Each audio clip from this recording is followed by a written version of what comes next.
అంశం వచ్చేసి ప్రభువుని మరొక హత్తుకొని ఉంటే జరిగే కార్యాలు. చెప్పండి, ప్రభువుని మరొక హత్తుకొని ఉంటే జరిగే కార్యాలు మన జీవితంలో ఏంటో మనం ధ్యానం చేసుకుందాం. దేవునికి మహిమ కలుగును గాక.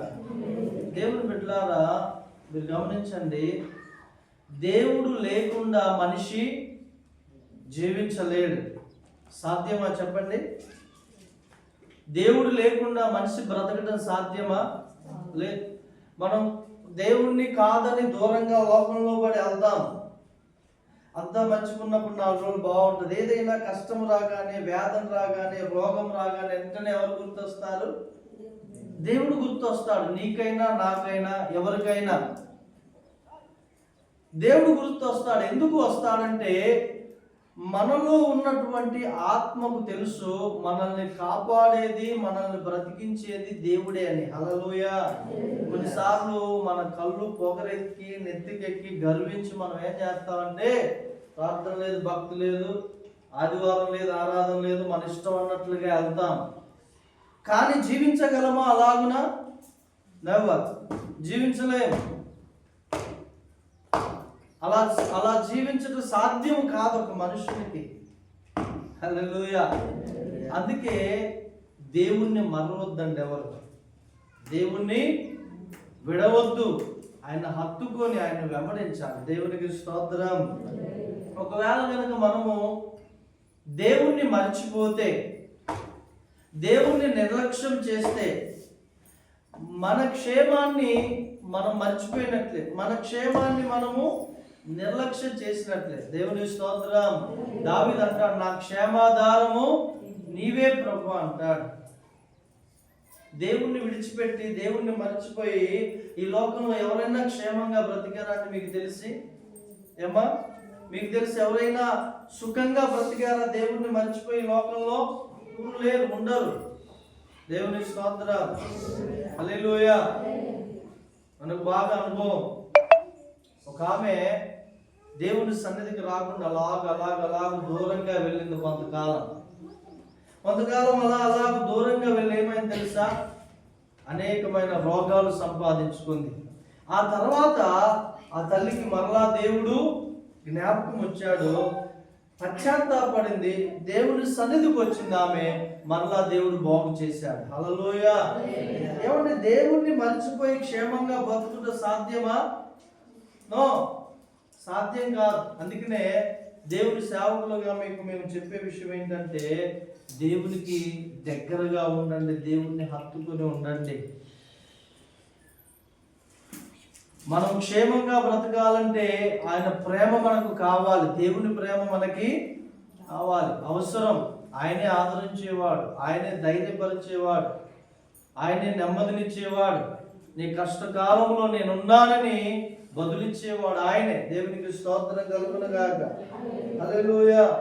దేవుణ్ణి కనుక మనం హత్తుకొని ఉంటే మన కుటుంబాలు చాలా ఆశీర్వాదకరంగా ఉంటాయండి.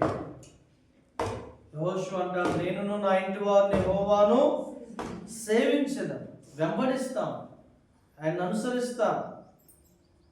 క్రైస్తవ కుటుంబాలుగా పిలువబడే అనేకమైన కుటుంబాలు అంటే సరి అయిన ఆశీర్వాదము, సరి అయినటువంటి ఆ యొక్క సంతోషము, ఆనందం అనుభవించుకోవడానికి కారణం ఏంటంటే, భార్య దేవుని మందిరానికి వస్తే భర్త దేవుని మందిరానికి రాదు. ఒకవేళ భర్త దేవుని మందిరానికి వస్తే భార్య రాదు. దేవుడు అంటాడు, వీరిద్దరు ఎప్పుడైతే దేవుని సన్నిధికి వస్తారో అప్పుడు ఆ కుటుంబంలో ప్రభు సమాధానం కలుగును గాక అంటారు. హల్లెలూయా. హల్లెలూయా. అది చాలా శ్రేష్టమైన ఆశీర్వాదం దేవుని సంఘం.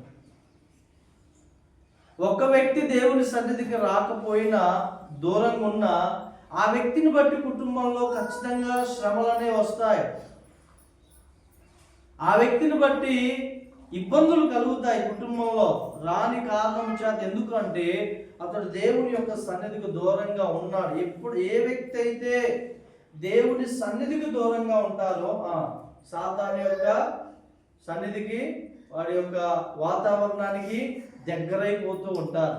కాబట్టి ఆ మాటలే వస్తాయి, ఆ భావనే కలుగుద్ది, ఆ విధమైన ఆలోచనలే కలుగుతాయి. దానివల్ల కుటుంబంలో ఇబ్బందులు కలుగుతాయి. అదే ఇద్దరు దేవుని సన్నిధికి కనుక నడిచి వస్తే, కలిసి వస్తే దేవుని యొక్క ఆశీర్వాదం వారిద్దరి మీద ఉంటుంది. హల్లెలూయా. మనమేమో దేవుని సన్నిధికి వస్తాం, ప్రార్థన చేస్తాం, పాటలు పాడతాం, ఆరాధన చేస్తాం, వాక్యం వింటాం, అలాగే జీవించాలని జీవిస్తూ ఉంటాం. కానీ మన ఇంట్లో వ్యక్తి దేవుని సన్నిధికి రాకపోయే కారణం చేత అపవాది ఆ వ్యక్తి ద్వారా ప్రేరేపణ కలిగించి కుటుంబంలో కలహాలు, నెమ్మది లేకపోవడం, ఆశీర్వాదం లేకపోవడం. హల్లెలూయా. మనము గనక దేవుని బిడ్డలారా దేవుణ్ణి హత్తుకొని ఉంటే, మరలా చెప్తున్నాను, మనము గనక దేవుణ్ణి ఎల్లప్పుడూ హత్తుకొని ఉంటే మన ఆత్మీయ జీవితము క్షేమకరంగా ఉంటుంది. దేవునికి స్తోత్రం.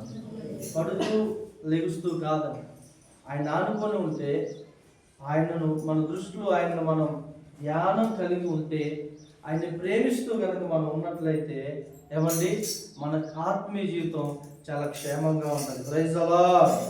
సరే, యోబు గ్రంథం 8వ అధ్యాయం, బైబిల్ ఉన్నవారు చూడండి.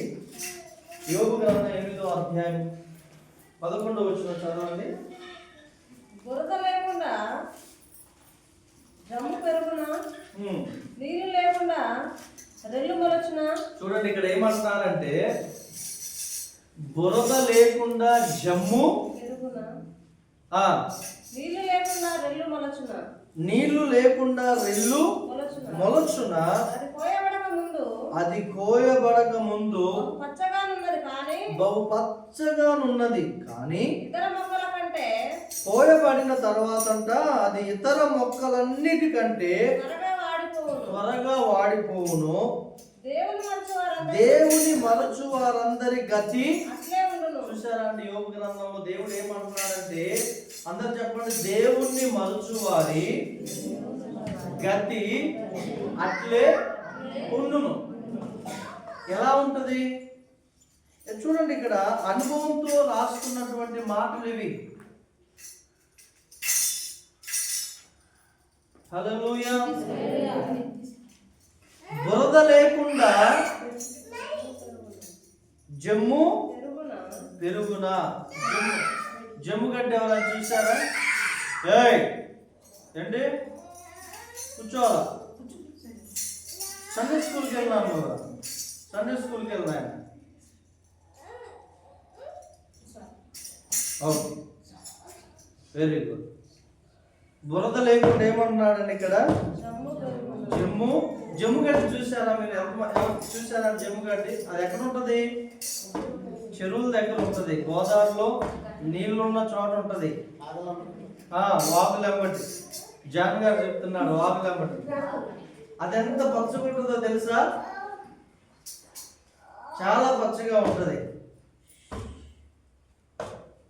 దానికి అది పచ్చగా ఉండటానికి కారణం ఏంటంటే, దానికి కారణం బురద. ఏంటది? నీటి ఓట, బురద.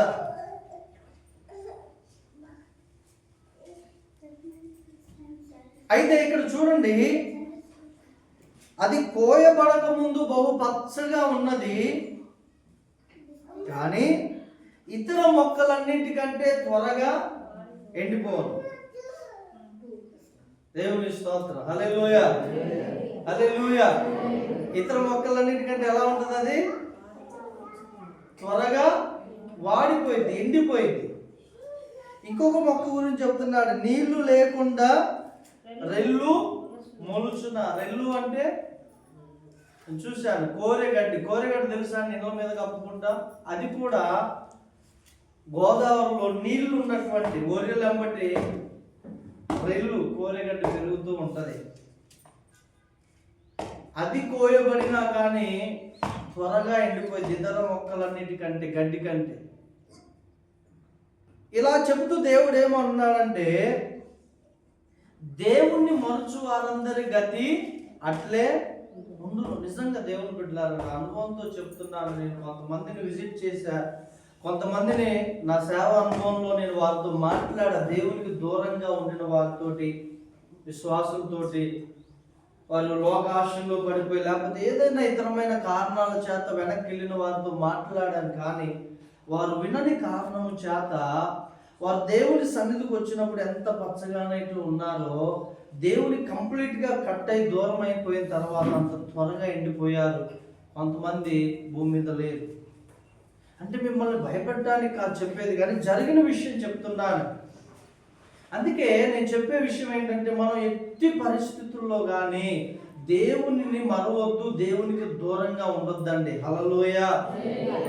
దేవుణ్ణి మరవద్దు, మనం దేవునికి దూరంగా ఉండొద్దు. ఎవరైనా క్షేమంగా ఉండగలరా దేవునికి దూరంగా ఉండి? లేదు, ఎవరు ఉండలేరండి.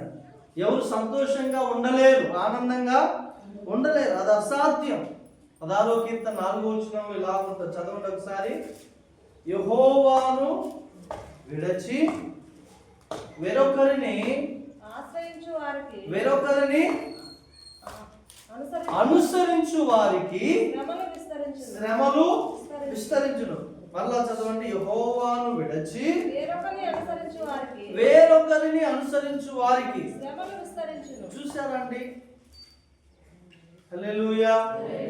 సిస్టర్ సాక్ష్యం చెప్పారు. ఆదివారం ప్రార్థనకి ఎక్కడికి? గుండాలంటే దాదాపు 100 కిలోమీటర్లు ఉంటుందమ్మా. 20 ఉంటుందా?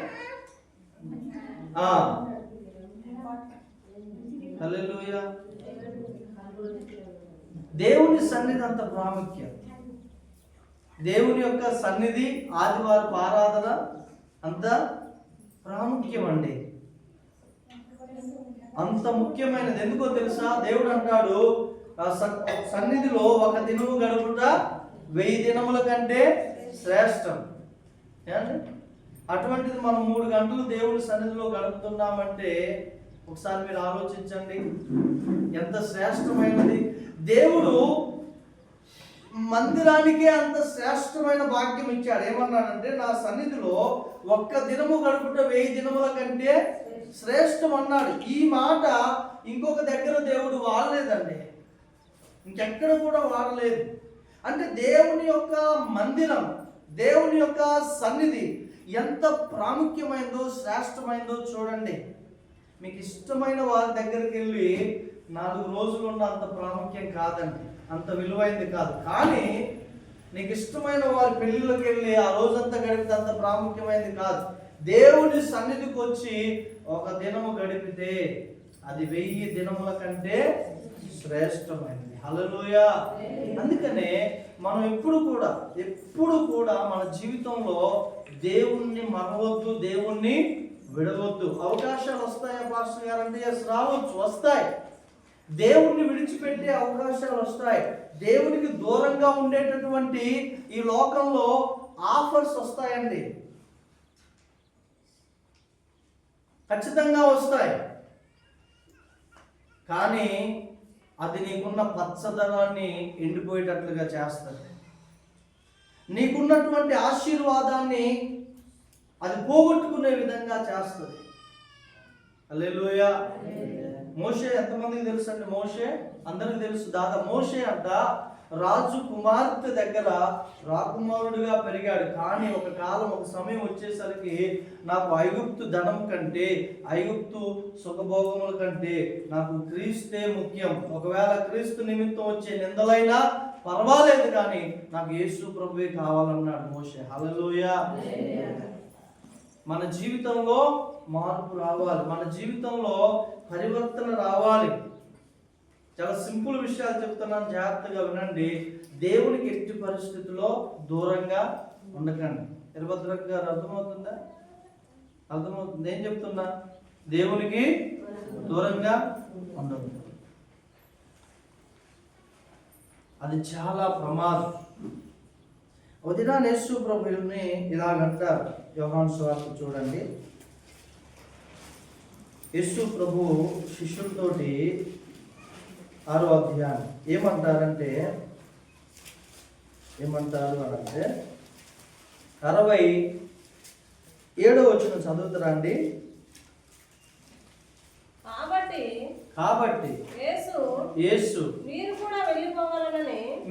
కూడా వెళ్ళిపోవాలని ఉన్నారా అని అడగగా సీమోను పేతురు ప్రభువా ఎవని యొద్దకు వెళ్ళుదుము? ఎవని యొద్దకు వెళ్ళుదుము? నీవే నిత్య జీవపు మాటలు గలవాడవు. బా దేవుని స్తోత్రం కలుగును గాక. హల్లెలూయా. అప్పుడు కొంతమంది యేసు ప్రభుని విడిచి వెళ్ళిపోయారండి. శిష్యులే కొంతమంది యేసు ప్రభుని 58 మంది విడిచి వెళ్ళిపోయారు. 58 మంది వెళ్ళిపోతే ఇంకెంతమంది ఉన్నారు తెలుసా? 70 మందిలో 12 మంది ఉన్నారు. ఈ 12 మంది దగ్గరికి యేసు ప్రభు వచ్చి అంటున్నాడు, అయ్యా అయ్యా మీరు కూడా వెళ్ళిపోవాలని అనుకుంటున్నారా అంటే సీమోను పేతురు ఏమన్నాడు? అయ్యా మేము ఎవని యొద్దకు వెళ్ళుదుము? నీవే నిత్య జీవపు మాటలు. హల్లెలూయా. ఒకవేళ యేసు ప్రభు నిమిత్తం ఈ లోకంలో నీ బంధువులు నిన్ను ద్వేషించవచ్చండి, నిందించవచ్చు, హేళన చేయొచ్చు. కానీ ఒక దినం వచ్చేసరికి వారే నీ పొజిషన్ చూసి, నీ స్థితిని చూసి నీకు నమస్కారం చేస్తారు. హల్లెలూయా. ఆ పరిస్థితి దేవుడు నీ జీవితంలో కలుగజేస్తాడు నువ్వు నమ్మకంగా ఆయన అంటుకొని ఉంటే. కొంత శ్రమకే మనం దేవుణ్ణి విడిచిపెట్టకూడదు, కొంత బాధకే మనం దేవుణ్ణి మరిచిపోకూడదు. హల్లెలూయా. హల్లెలూయా. అది మన ఆత్మీయ జీవితానికి ప్రమాదం.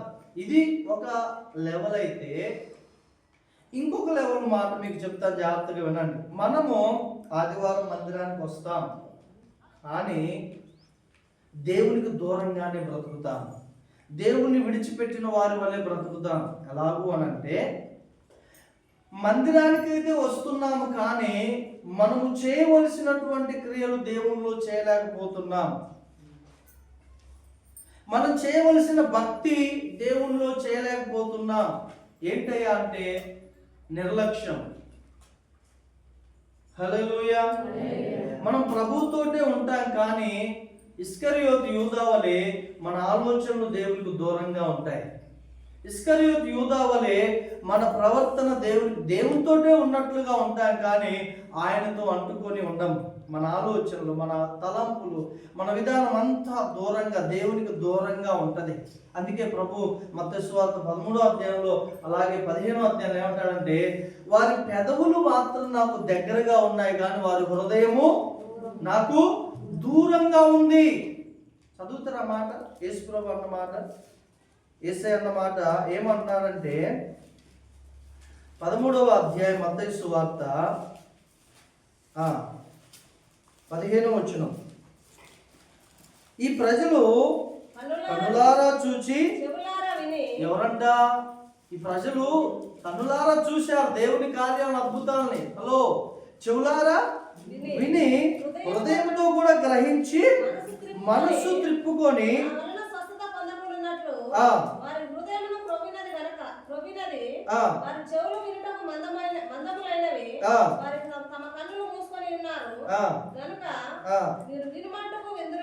పదిహేనవ అధ్యాయం 9వ వచనం. 15వ అధ్యాయం 9వ. ఈ ప్రజలు ఏంటంట? ఈ ప్రజలు తమ పెదవులతో నన్ను గణపరచుదురు గాని, పెదవులతో అంటే అబ్బా యేసు ప్రభు గొప్ప దేవుడు అంటే అసలు ఆయన లేకపోతే మనం బ్రతకలేమండి అంటాం.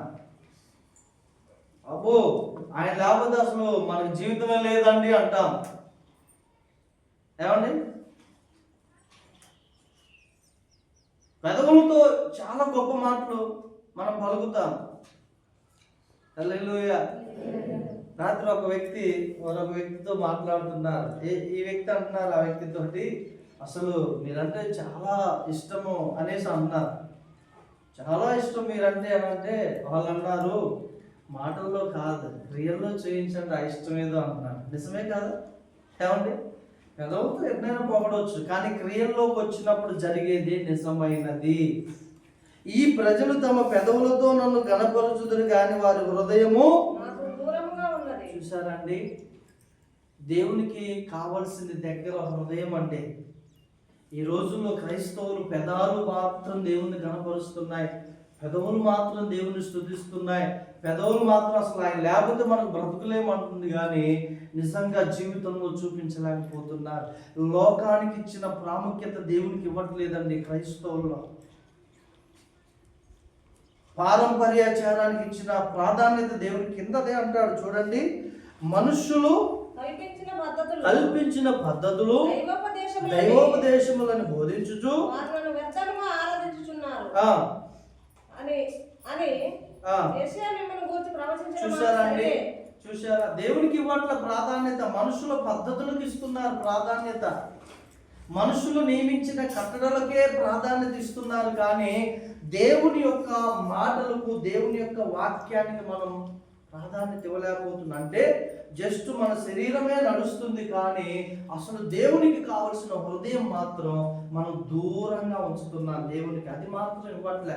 దేవుడు బ్రతిమిలాడేది, దేవుడు మన నుంచి కోరుకునేది, ఆశించేది నీ హృదయం నాకు ఇవ్వు అంటున్నాడు. కానీ మనమేమో హృదయం మాత్రం నీకు ఇవ్వం ప్రభువా, కావాలంటే ఒక మతపరంగా ఆదివారం మందిరానికి వస్తాం, వెళ్ళిపోతాం అంతే. కానీ నువ్వు చెప్పినట్లుగా జీవించమంటే మాత్రం ఆ మాటలు మాకు కుదరవండి అన్నట్లుగా అంట. అలాగూ చెప్తేనే 70 మంది శిష్యుల్లో 58 మంది వెళ్ళిపోయారు యేసు ప్రభుని విడిచిపెట్టి. కఠినంగా ఉన్నాయంట ఆ మాటలు వారికి. ఎలా ఉన్నాయంటమ్మా? ఒకసారి చదువుతారా? 6వ అధ్యాయము యోహాను సువార్త. అసలు ఈయన చెప్పే మాటలు ఎవరు వింటాడండి? 60వ వచనం చదువుతారా? ఆయన శిష్యులలో అనేకులు ఈ మాట విని కఠినమైన మాట ఏంటంటే ఇది ఎవరి మాట? దేవుని మాట. రైట్, రామనక్క గారు, వెరీ గుడ్. ఎవరి మాట? దేవుని మాట. అంటే ఏంటంటే ఇది కఠినమైన మాట, ఇది ఎవడు వినగలరని చెప్పుకుని యేసు తన శిష్యులు దీని గూర్చి సనుగుకొనుచున్నారని తనలో తాను ఎరిగి వారితో, ఇట్లా దీని వల్ల మీరు అభ్యంతరపడుచున్నారా? ఆయన ఆత్మీయమైన విషయాలు చెప్తున్నాడు. ఏంటో తెలుసా? మనుషుల పారంపర్యాలు ఇవన్నీ కాదు. ఆయన ఒక మాట అంటాడు, నా శరీరము తిని నా రక్తము త్రాగువాడే నిత్య జీవం కలవాలంటే అసలు ఈయన శరీరం ఎలా తినేయగలడు? ఇదేం మాట, ఇదేం విషయాలు? అందుకే ప్రభు అన్నాడు కింద 63వ వచనం, ఆత్మయే జీవింపజేయుచున్నది, శరీరం కేవలము నిష్ప్రయోజనం. నేను మీతో చెప్పి ఉన్న మాటలు ఆత్మయు జీవమునై ఉన్నాయి. శరీరం నిష్ప్రయోజనం అంటే మనం శరీరముతోనేమో ఆరాధన చేస్తాం, పాటలు పాడతాం, దేవుడు గొప్పవాడు అంటాం, హల్లెలూయా అంటాం. క్రియల్లోకి వస్తే, హృదయాన్ని దేవుడికి అర్పించే సమయానికి వస్తే, మనుషుల పద్ధతులు కట్టడలు వద్దు అని దేవుడు చెప్తుంటే మనం మాత్రం వాటి వైపే ప్రాధాన్యత ఇస్తాం, కానీ దేవుని వాక్యానికి ప్రాధాన్యత ఇవ్వం. ఏమండి? దేవుడు అంటున్నాడు, మీరు నన్ను విడిచిపెట్టకండి, నాకు దూరంగా ఉండకండి. హల్లెలూయా. ఏమంటే మనం క్రైస్తవులుగా ఉండే మనకు తెలిసే దేవుడికి దూరంగా ఉంటున్నాం. ఆత్మీయమైన విషయాలు చేయకుండా దేవుడికి దూరంగా ఉంటున్నాం. మనం అలాగూ ఉండకూడదు. ఎగ్జాంపుల్ లూకాసు వార్తలోనికి రండి, 10 నిమిషాలు ముగించేసుకుందాం.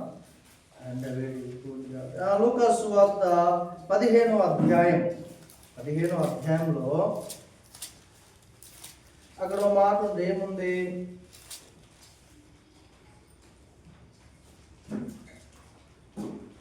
11వ వచనం నుండి. ఎంతమంది అండి? బాగా సబ్జెక్ట్ అర్థం చేసుకోవాలి. 2 కుమారులు ఉండేవి. వారిలో చిన్నవాడు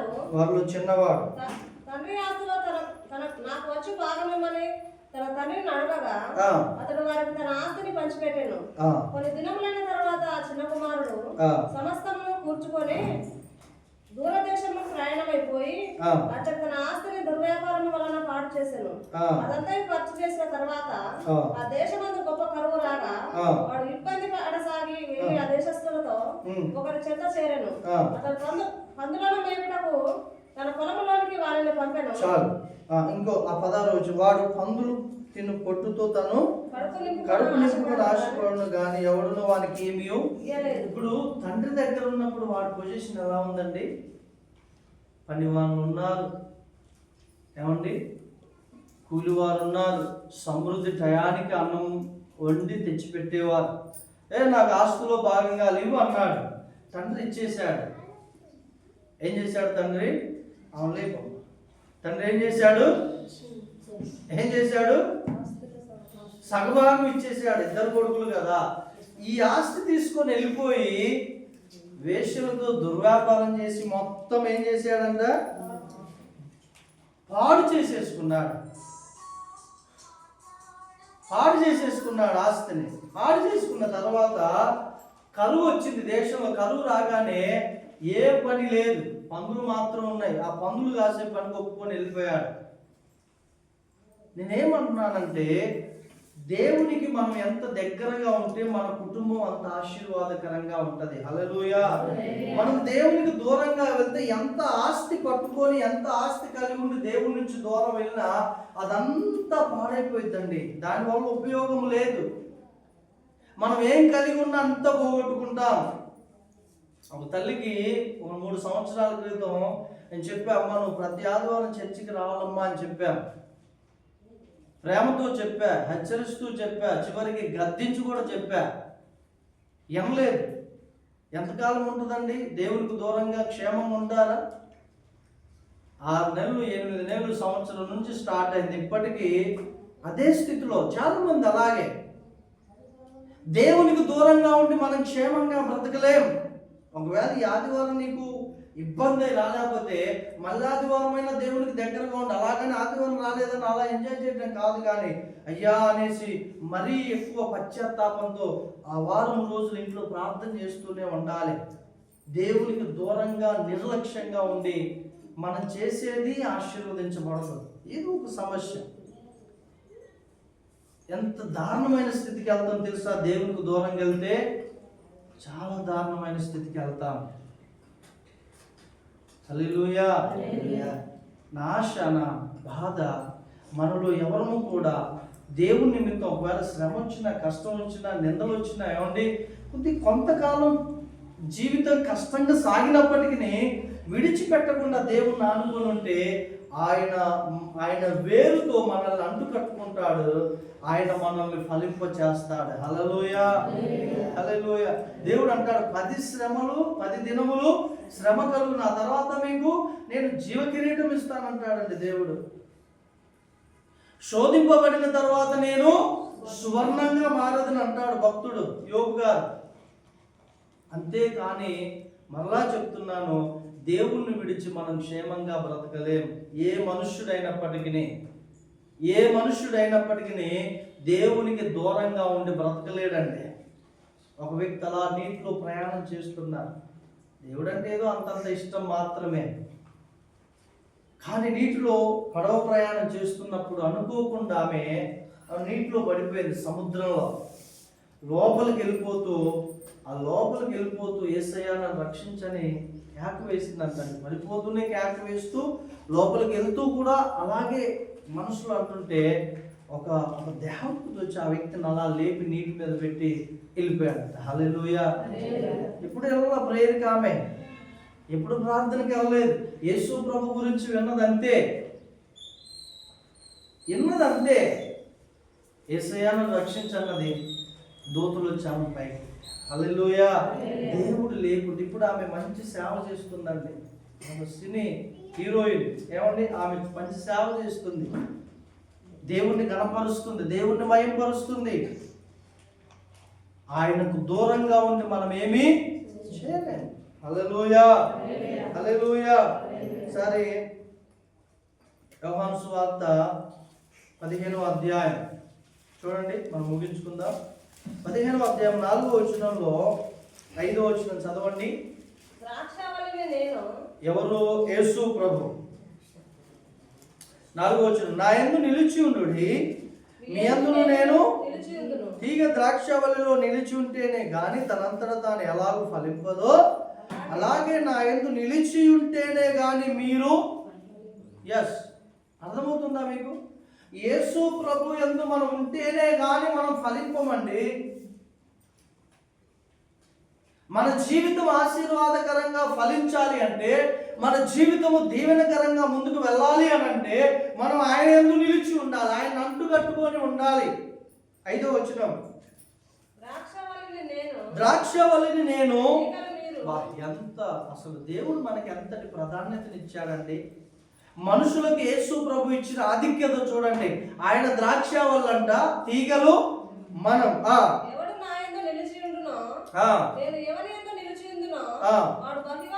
వాడు బహుగా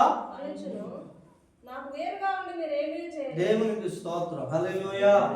మనం ఆయన యందు నిలిచి ఉండాలి దేవుని బిడ్డలారా. మీకు తెలుసు దేవునికి కొంతకాలం దూరంగా ఉంటే ఏం జరుగుద్దో. మన పరిస్థితి ఏంటో మనకు తెలుసు దేవుని సంగతి.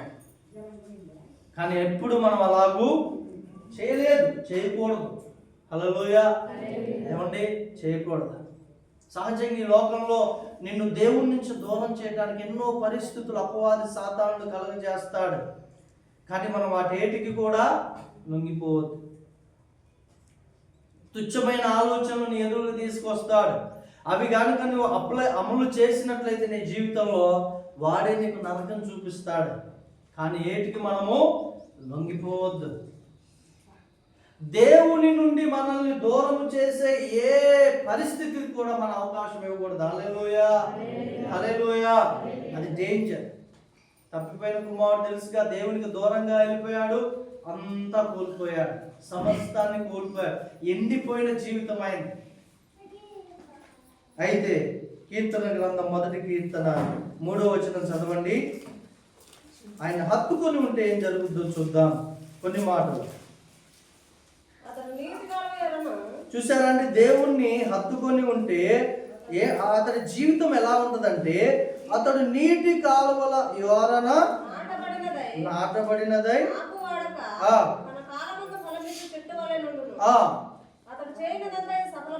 ఇక్కడ దేవుడు చెట్టు గురించి చెప్తున్నాడా లేదా చెట్టును పోలుస్తూ మనిషి గురించి చెప్తున్నాడా?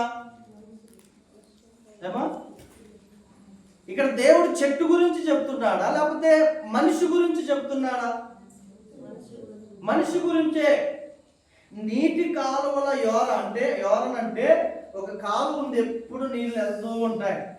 మన తెలంగాణలో కంటే కూడా ఆంధ్రాలో మీరు ప్రయాణం చేస్తే ఎక్కువ కాలువలు ఉంటాయి, నీటి కాలువలు. ఆ నీటి కాలువల పక్కన గట్టు మీద కొబ్బరి చెట్లు ఉంటాయి. ఏమండి, బాగా కొబ్బరి చెట్లు వేస్తారు అటు సైడ్. ఆ చెట్టు ఎప్పుడు ఫలిస్తూనే ఉంటది. కారణం ఏంటి? అక్కడ ఏమున్నది? నీటి కాలువ. అంటే దానికి కావలసినటువంటి నీరు, దానికి కావలసినటువంటి బలము, సత్తువ ఆ నీటి కాలువలో నుంచి వేర్లు పీల్చుకుంటున్నాయి. కాబట్టి ఎలా ఉంటదంటే ఆకు వాడక తన కాలమందు ఫలమిచ్చు చెట్టు వలె ఉంటది. ఆ కింద ఏమున్నాడంటే అతడు చేయనదంతయు. ఎప్పుడు తెలుసా అండి, నువ్వు దేవుణ్ణి హత్తుకొని ఉన్నప్పుడు నువ్వు వ్యాపారం చేస్తున్నావా? ఉదయాన్నే లేచి వ్యాపారం కొరకు ప్రార్థన చేసి దేవుని స్తుతించేళ్ళు, ఆ రోజంతా జయమే, ఫలమే. నువ్వు పని చేస్తున్నావా, చేతి వృత్తి చేస్తున్నావా, వ్యవసాయం చేస్తున్నావా, లేకపోతే ఇంకేది చేసినా దేవునికి ప్రార్థన చేసి దేవునికి ఇష్టముగా ఉంటూ ఆ రోజు నువ్వు ఏది తలపెట్టినా దేవుడు దాన్ని 100% ఫలింప చేస్తాడు. హల్లెలూయా. హత్తుకొని ఉంటే వాడిపోక ఫలిస్తాం, ఎండిపోక ఫలిస్తాం. చాలా మంది తల్లిదండ్రులు భక్తిహీనులుగా ఉండే కారణం చేతనే పిల్లల భవిష్యత్తు ఆశీర్వాదకరంగా ఉండట్లేదు ఈ దినాల్లో. ఎందుకంటే చెట్టే లేకపోతే కుటుంబానికి ఒక స్తంభముగా ఉన్నటువంటి పేరెంట్స్, తల్లిదండ్రులే సరైన భక్తిలో ఉండకపోతే ఎలా వస్తుంది దీవెన, ఆశీర్వాదం? తల్లిదండ్రుల దీవెన బిడ్డలకు అవసరం. అబ్రహామును చూడండి, ఇస్సాకును చూడండి, యాకోబును చూడండి, 12 గోత్రాల వారిని చూడండి. వారి పితరుల మీద ఉన్న ఆశీర్వాదం వారి బిడ్డలకి, వారి బిడ్డల మీద ఉన్న ఆశీర్వాదం వారి బిడ్డలకి. ఎలాగో అనంటే దేవుడు కుటుంబంలో యజమానులను ఆశీర్వదిస్తే వారి మీద ఉన్న ఆశీర్వాదం కూడా వారి బిడ్డల మీదకి ప్రవహిస్తుంది. అందుకే తల్లిదండ్రులైన మీరు భయభక్తులు కలిగి ఉండాలి. హల్లెలూయా.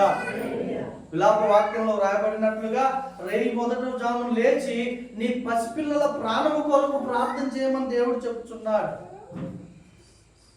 నీ పసిపిల్లల ప్రాణం కొరకు ప్రార్థన చేస్తే నీ ప్రార్థనను బట్టి నీ బిడ్డల ఆశీర్వాదకరంగా, నీ బిడ్డలు క్షేమంగా ఉంటారు. దేవునికి స్తోత్రం కలుగునుగాక. హల్లెలూయా. ఉదాహరణకి ఈ మాట చదివి ప్రార్థన చేద్దాం. ఆదికాండం, దేవుణ్ణి హత్తుకొని ఉంటే జరిగేది, దేవునికి దూరంగా ఉంటే ఏం జరుగుతుందో చూసాం. ఇప్పుడు దేవునికి దగ్గరగా హత్తుకొని ఉంటే ఏం జరుగుతుందో చూద్దాం. ఆదికాండం 39వ అధ్యాయం 2వ వచనం.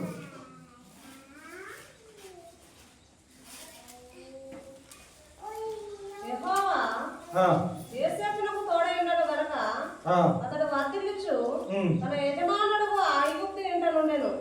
యెహోవా అతనికి తోడై ఉన్నాడనియు అతడు చేసినదంతయు అతని చేతిలో యెహోవా సఫలము చేసెననియు అతని యజమానుడు చూశారండి. ఎవరు చూశారు? అతడు చేతి పనిని ఆశీర్వదించుట, అతని చేతి పని సఫలమవుట ఆ ఇంట్లో ఎవరు చూశారంట? యజమానుడు చూశాడు. ఒక దాసుని చేతి పని దీవించబడుట, ఒక పనివాడి చేతి పని దీవించబడుట యజమానుడు, ఐగుప్తు దేశంలో ఉన్న యజమానుడు చూశాడు. కారణం ఏంటో తెలుసా? యోసేపు నాకు ఎవరు తోడై ఉన్నారు? దేవుడు. ఎందుకో తెలుసా? యోసేపు ఎక్కడున్నా దేవుణ్ణి హత్తుకొని ఉన్నాడండి. అతడు స్వదేశంలో ఉన్న దేవుణ్ణి హత్తుకొని ఉన్నాడు, శత్రు దేశంలో ఉన్న దేవుణ్ణి హత్తుకొని ఉన్నాడు. ఆ కారణము చేతనే అతడు చేయనదంతా దేవుడు సఫలపరిచాడు. దేవునికి స్తుతి కలుగును గాక. దేవుని సంగమా, మనము ఏంటండి, మనము చేసే సఫలాన్ని దేవుడు సఫలపరచాలి అని అంటే, మన చేతి కార్యాలను దేవుడు ఆశీర్వదించాలి అని అంటే మనము దేవుణ్ణి హత్తుకొని ఉండాలి. హల్లెలూయా. దేవునికి సమీపముగా ఉండాలి. అప్పుడే మన జీవితాన్ని, మన కుటుంబాన్ని దేవుడు ఆశీర్వదిస్తాడు, దీవిస్తాడు. ప్రభు కొద్ది మాటలు వినికిడిలో దీవించును గాక. కళ్ళు మూసుకుందాం.